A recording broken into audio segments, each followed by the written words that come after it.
Hey folks, it's Maxie here and welcome to a new TEW2020 video.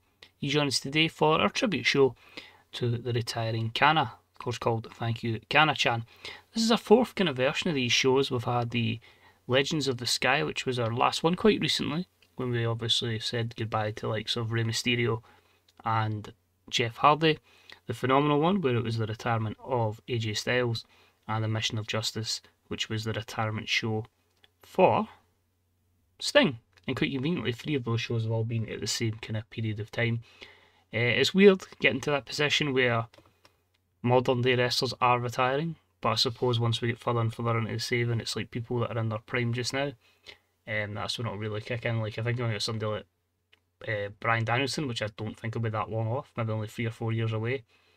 But well, let's hope we get the save though.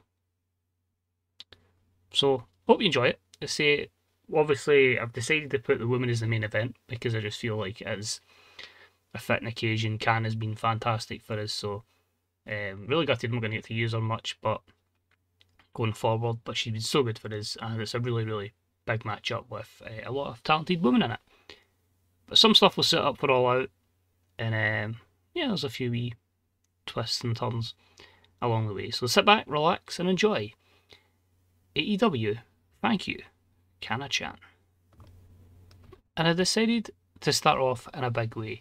Sold out 72,000 at CenturyLink Field on the AEW network. We started with the World Championship on the line. MJF getting his other opportunity against Walter.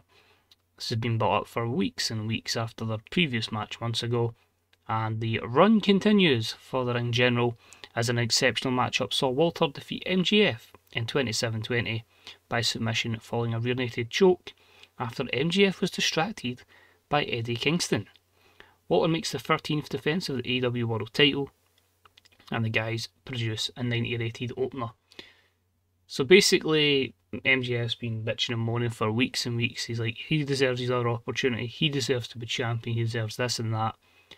And just a little promo a couple of weeks ago on Dynamite, Eddie Kingston just saying he's sick of people moaning and complaining and being entitled, and he wants to give Eddie Kingston a reason, MJF a reason to moan and complain. So setting up obviously something for the future between them, but Walter remains champion.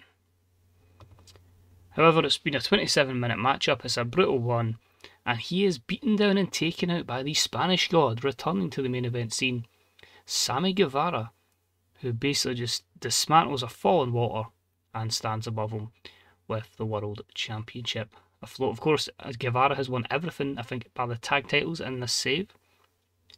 And yeah, he's been kind of tricky to book because obviously the cheating he took over with the relationship with Britt Baker, him and Adam Cole hate each other, so having to keep them apart. But 85, and it's not going to be Walter v Sammy Guevara at All Out.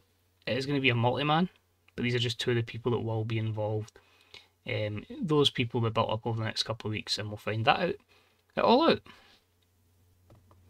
We move along to a matchup for the AEW Trios Championship, and the faction, of course, led by William Regal, with Zack Sabre Jr., Pete Dunne and Tyler Bate, continues to gain momentum here as they pick up the victory. It was a good matchup, good wrestling, decent reaction from the audience as Zack Sabre Jr., Pete Dunne and Tyler Bate defeat the team of Dragon Lee, Flamita and Mascara Dorada in 13:50 when Tyler Bate pinned Mascara Dorada with the Tyler Driver 97.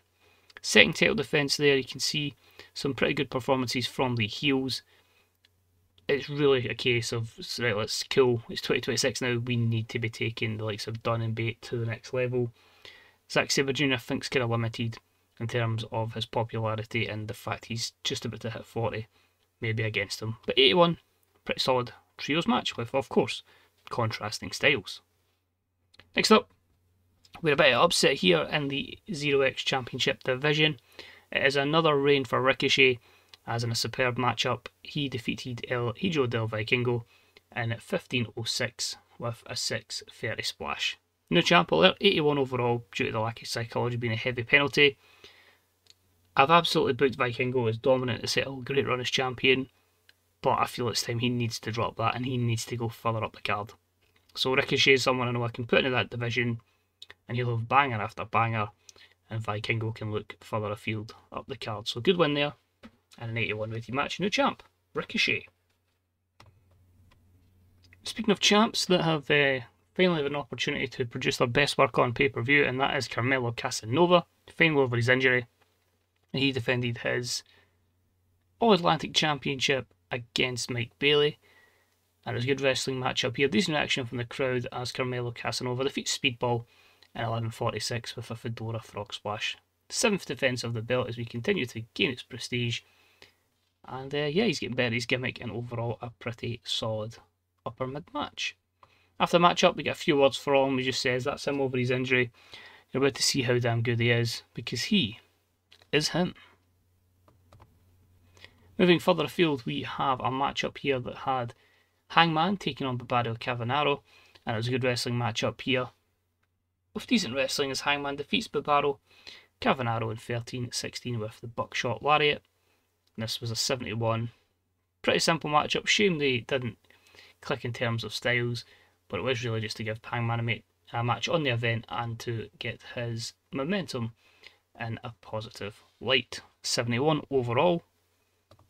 This because it leads to a big segment here. Right, there's a lot to digest what's going on in my mind with this segment.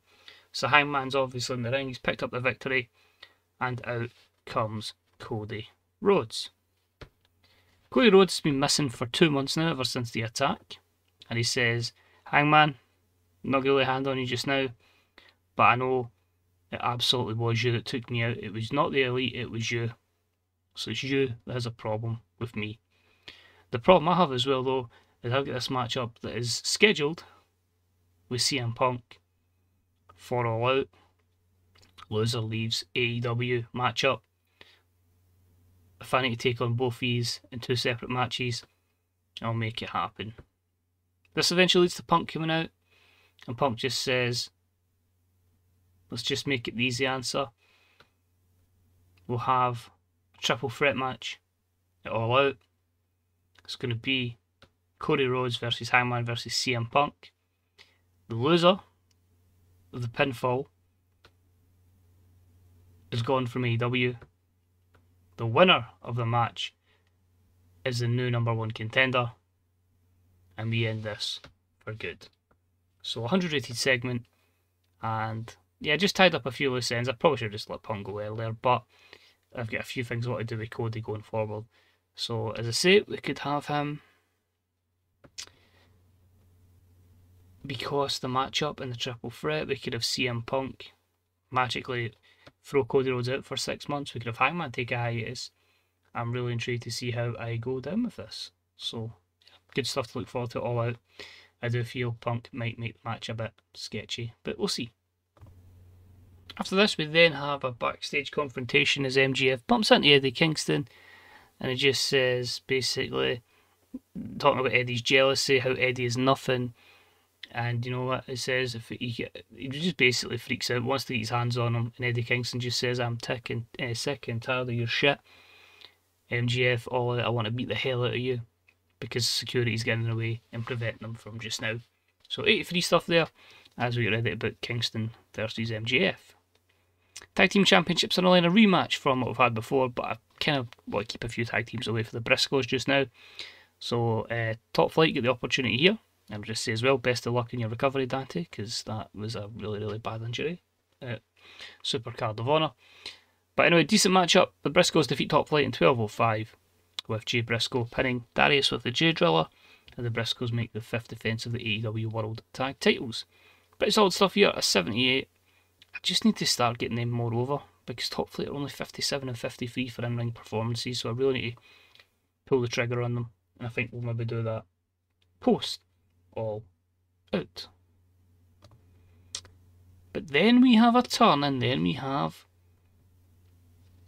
a debut, because technically he's never been with us in this save. The Briscoes celebrate the win, and who beat them up? But it is the debuting faction, you could say, in this era, in this reality. The Faction Ingobernable, as Andrade and Rush rush in and decide to beat them down to the mat. A 68 here, Rush debuts his El Toro Blanco gimmick, which was adequate, and Andrade, 12 segments as a heel, and that is a complete success. Needed something to do, Andrade saw Rush's contract was coming up, it just made perfect sense.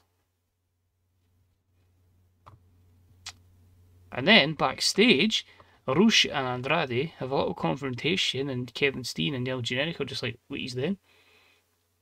Like, how can you, attack the Briscoes like that? It's just scumbag behaviour, basically. But as I say, Steen and Generico have a massive matchup tonight. They're going to take on a team they've got problems with, which has been FTR, and they still have the lingering issues with, of course, the Super Elite. So they're making more enemies than they are friends. But an 8-7 segment here as we tie into that matchup, which was superb wrestling, good heat, and Steen and Rico defeat FTR in 2044 when Generico pinned Cash Wheeler with the Brainbuster. 85 overall, very good matchup here. I just wanted to have this matchup. So the plan is, All Out is going to be a fatal 4-way for the tag titles. I wanted to go a 5-way. Obviously, you can get an idea of 4 of the teams. The 5th team was obviously dependent on somebody coming back with injury because they may end up having to retire. But if anything, we can work them in down the line. You'll see that once we get to it.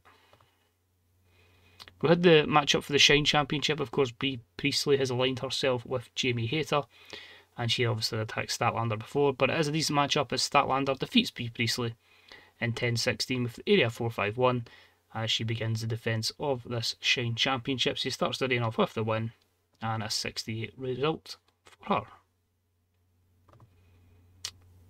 And we're going to have a little music package, obviously thanking Kana for a fantastic contribution to wrestling in general. Obviously, she's a good run with AEW. I didn't check her all accolades she made.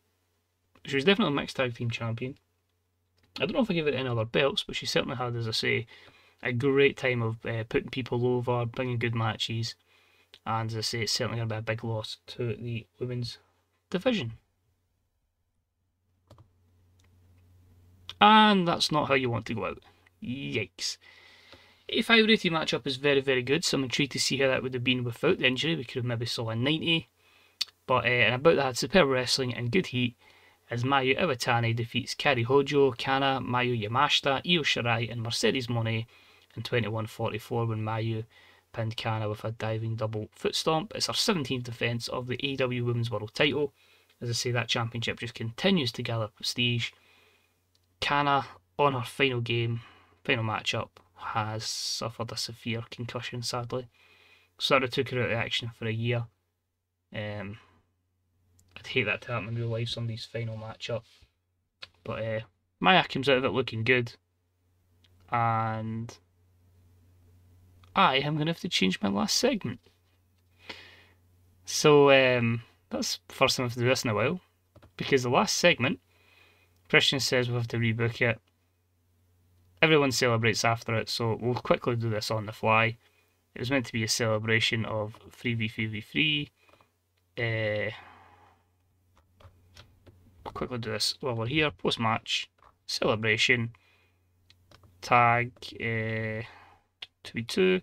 And we'll just make it the 4 babyface. Oh, Kana can't take part actually. Who can we bring in? Mercedes is heel, Io is heel.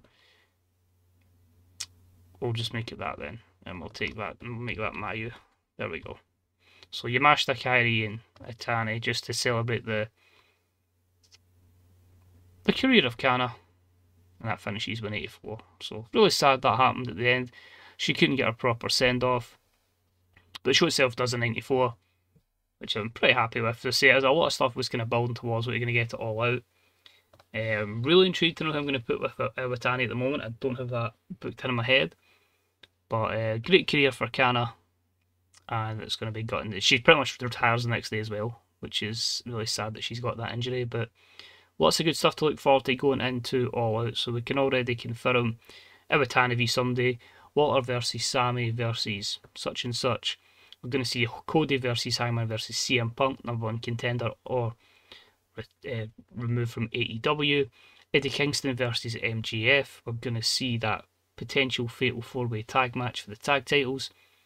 And we're going to see in some sort of gimmick matchup, a fatal 4-way matchup that's going to see Shota Umino, Jon Moxley, Ben Carter, and Tyler Black as they'll end that feud once and for all. And on top of that, there is going to be it's just going to be stacked. The plan is to make that generally like a 15-16 match card and properly have as many bangers as we can. And then we hit reset. We'll have a brand new draft and we'll freshen everything up. going forward a few promotions from Impact, and we'll see where we go. So thanks for watching, hope you enjoyed it. Hope we had a very good WrestleMania weekend when it was on. And yeah, mind check out the Fantasy Speaker subreddit, the Grey Dog Software forums, and as always, if you would like to help the algorithm, a wee thumbs up would be deeply appreciated. But take it easy, and I'll see you next week for All Out. Bye bye.